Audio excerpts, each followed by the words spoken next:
Video. This is a Chaudhary और आप सबका मैं स्वागत करता हूं आपके अपने इस यूट्यूब चैनल जीएस बाय ए चौधरी में। प्यारे साथियों, आज के इस वीडियो लेक्चर में हम डिस्कशन करना चाह रहे हैं आपके आने वाले एग्जामिनेशन आरआरबी ग्रुप डी पर। जैसा कि आप सब जानते हैं कि आरआरबी ग्रुप डी एग्जामिनेशन के अंदर फिजिक्स के कुछ न्यूमेरिकल क्वेश्चंस पूछे जाते हैं और यह न्यूमेरिकल क्वेश्चन अहम महत्वपूर्ण भूमिका निभाते हैं। याद रखिएगा, आपके सिलेक्शन में यह आपके सिलेक्शन की प्रायिकता को जितना बढ़ा सकते हैं उतना ही ध्यान रखिएगा घटा भी सकते हैं। ऐसी स्थिति में आप इन न्यूमेरिकल क्वेश्चंस को इग्नोर नहीं कर सकते, आपको इन्हें करना ही होगा, आपको इन्हें समझना ही होगा। तो इसी बात को ध्यान में रखते हुए आज के इस वीडियो लेक्चर में हम कवर अप करना चाह रहे हैं फिजिक्स के कुछ न्यूमेरिकल क्वेश्चंस। प्यारे साथियों, फिजिक्स के कुछ न्यूमेरिकल क्वेश्चंस जिन्हें हम आज डिस्कस करेंगे, अगर आप इन्हें डाउनलोड करना चाहते हैं तो इसके लिए आप हमारे टेलीग्राम ग्रुप को ज्वाइन कर सकते हैं। टेलीग्राम ग्रुप का जो लिंक है आपको डिस्क्रिप्शन बॉक्स में मिल जाएगा, वहां पर जाइए और वहां पर जाकर टेलीग्राम ग्रुप से भी आप क्वेश्चंस को डाउनलोड कर लीजिएगा। ओके, सीधे चलते हैं क्वेश्चन में। क्वेश्चन देख लीजिए एक बार।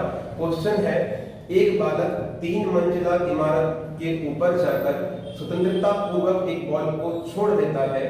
बॉल अगर 10 सेकंड में पृथ्वी से आकर टकराती है तो बताइए उस बिल्डिंग की हाइट कितनी है। क्वेश्चन एक बार फिर देख लीजिए। क्वेश्चन है, एक बालक 3 मंजिला इमारत के टॉप में जाकर एक बॉल को छोड़ देता है। अगर वह बॉल 10 सेकंड में पृथ्वी पर आकर गिरती है, पृथ्वी से टकराती है, तो ऐसी स्थिति में बिल्डिंग की हाइट कितनी होगी। ओके, मैं उम्मीद करता हूं आपने क्वेश्चन को ध्यानपूर्वक पढ़ लिया होगा। चलिए अब समझते हैं कि इस तरह के क्वेश्चन को हम कैसे सॉल्व करेंगे। देखिए, सबसे पहले आप इस बात को समझिए कि क्वेश्चन आपसे कह क्या रहा है। क्वेश्चन आपसे कह रहा है कि एक 3 मंजिला इमारत है। आप इसे कुछ इस तरह से समझिएगा, ये 3 मंजिला इमारत हो गई। अब इस 3 मंजिला इमारत में टॉप में एक बालक चले गया है। इस 3 मंजिला इमारत के टॉप में याद रखना एक बालक खड़ा है और एक बालक जो है याद रखना यहां से एक बॉल को ड्रॉप करता है और ये बॉल जो है याद रखना 10 सेकंड के अंतर्गत कहां पर आकर टकराती है, पृथ्वी से। कितने सेकंड लेती है प्यारे साथियों, 10 सेकंड का समय लेती है। तो क्वेश्चन आपसे पूछ रहा है कि बिल्डिंग की जो हाइट है, h है, ये क्या होगी। ऐसे क्वेश्चन में आप इस बात को समझिए कि ये h है क्या। एक्चुअली में ये h है बॉल के द्वारा प्रारंभिक स्थान से अंतिम स्थान। मैं आपके लिए लिखना चाहूंगा, ये क्या है, बॉल का अंतिम स्थान और ये क्या है प्यारे साथियों, बॉल का प्रारंभिक स्थान। याद रखना, अब इस h की बात करते हैं, बिल्डिंग की हाइट की बात करते हैं। बिल्डिंग की हाइट क्या है, बॉल के द्वारा प्रारंभिक स्थान से अंतिम स्थान तक चली गई दूरी। क्या है प्यारे साथियों, बॉल के द्वारा प्रारंभिक स्थान से अंतिम स्थान तक चली गई दूरी यानी कि d। तो आप बताएंगे सर ये h इक्वल टू है, बराबर है किसके, d के। d मतलब क्या हुआ, दूरी। और आप सब जानते हैं कि d का फॉर्मूला क्या होता है, तो आप बताएंगे d का फॉर्मूला होता है चाल मल्टीप्लाई समय, स्पीड मल्टीप्लाई टाइम। ओके, अब इस बात को समझिए कि आप यहां पर चाल कौन सी वाली रखेंगे।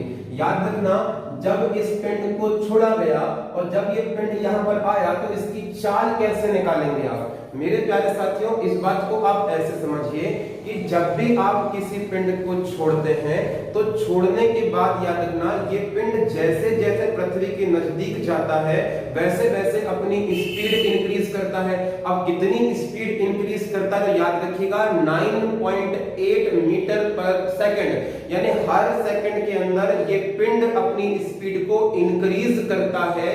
वो करता है याद रखिएगा 9.8 मीटर पर सेकंड। आप बोलेंगे ऐसा हो क्यों रहा है सर, ये तो बताइए। ऐसा इसलिए हो रहा है क्योंकि इस बॉल पर या इस पिंड पर लग रहा है पृथ्वी का स्मॉल g, जिसे हम बोलते हैं ग्रेविटेशनल एक्सेलरेशन। ओके, और ग्रेविटेशनल एक्सेलरेशन का जो मान होता है याद रखना, वो होता है 9.8 मीटर पर सेकंड स्क्वायर। अगर हम बात करेंगे कि इसकी वजह से पिंड अपनी कितनी स्पीड बढ़ाएगा, तो याद रखना स्पीड वह बढ़ाएगा 9.8 मीटर पर सेकंड। ओके, अब इस बात को मैं आपको समझाना चाहूंगा, आप यहां समझिए। अच्छा, जब पिंड प्रारंभिक स्थान पर था तो उसका प्रारंभिक वेग कितना है? प्रारंभिक वेग कितना है? तो आप बताएंगे सर शून्य। कितना है प्यारे साथियों? शून्य। याद रखना इसका प्रारंभिक वेग हो गया शून्य। तो आप इस बात को समझिए कि जब व्यक्ति ने या बालक ने पिंड को छोड़ा यानी कि 0 सेकंड हुए हैं तब इसका प्रारंभिक वेग कितना है? आप बताएंगे 0 मीटर पर सेकंड। लेकिन जैसे ही पिंड ने 1 सेकंड का समय पूरा किया तब इसकी स्पीड हो जाएगी 9.8 मीटर पर सेकंड। अच्छा, जैसे ही दूसरा सेकंड कंप्लीट हुआ इसकी स्पीड हो जाएगी 9.8 मल्टीप्लाई 2 मीटर पर सेकंड। जैसे ही तीसरा सेकंड कंप्लीट हुआ वैसे इसकी स्पीड होगी 9.8 मल्टीप्लाई 3 मीटर पर सेकंड। जैसे ही चौथा सेकंड कंप्लीट होगा तो स्पीड हो जाएगी 9.8 मल्टीप्लाई 4 मीटर पर सेकंड। ओके, अब मैं यहां पर लिखना नहीं चाह रहा हूं, आप इसी तरह से याद रखना क्या निकाल लेंगे? 10 सेकंड तक का मान निकाल लेंगे।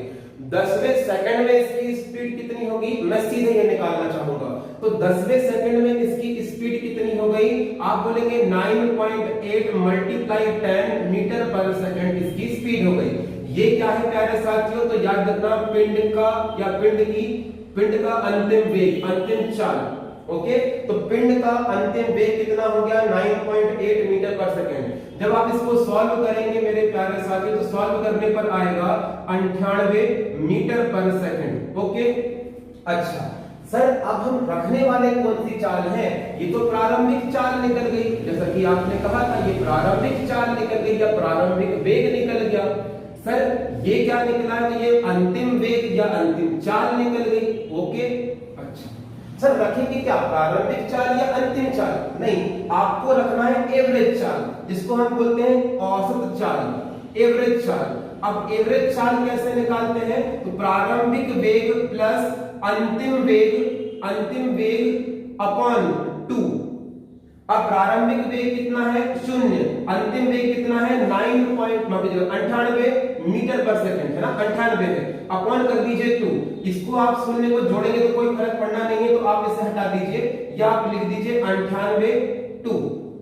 और जैसे ही आप इसको काटेंगे तो आंसर कितना निकल आएगा प्यारे साथियों? आंसर निकल आएगा 49। तो याद रखना ये क्या निकली? एवरेज स्पीड 49 मीटर पर सेकंड। अब आप कुछ मत करिए, सीधे सीधे यहां पर आप वैल्यू पुटअप कर दीजिए।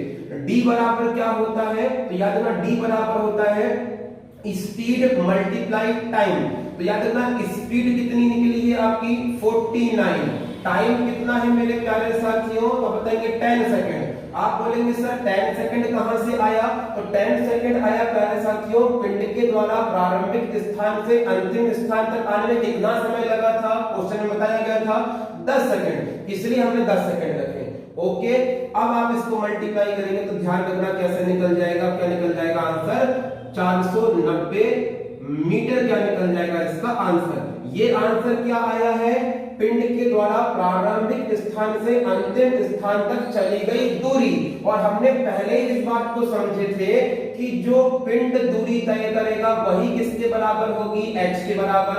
अर्थात यही क्या निकल गई? बिल्डिंग की या भवन की ऊंचाई। यही याद रखना, भवन की ऊंचाई निकल जाएगी, बिल्डिंग की ऊंचाई निकल जाएगी। मैं उम्मीद करता हूं आप मेरी बात को समझ चुके होंगे। इस क्वेश्चन को हो सके तो एक बार और अच्छे से देखिए, अच्छे से सॉल्व कीजिए। कोई अगर डाउट इसके बाद भी आपके मन में रह जाए तो डिस्क्रिप्शन बॉक्स में मेरा कॉन्टेक्ट नंबर अवेलेबल है, आप उसमें जाकर मुझसे डिस्कशन कर सकते हैं, बातचीत कर सकते हैं कि सर इसका आंसर किस तरह से होगा, किस तरह से निकलेगा, इसमें कुछ हमारे डाउट इस प्रकार से हैं। इस तरह की आप जो भी बात रखना चाहते हैं आप रख सकते हैं। आज के इस वीडियो लेक्चर में बस इतना ही। मिलते हैं अगले वीडियो लेक्चर में, तब तक के लिए गॉड ब्लेस यू ऑल। जय हिंद, जय भारत।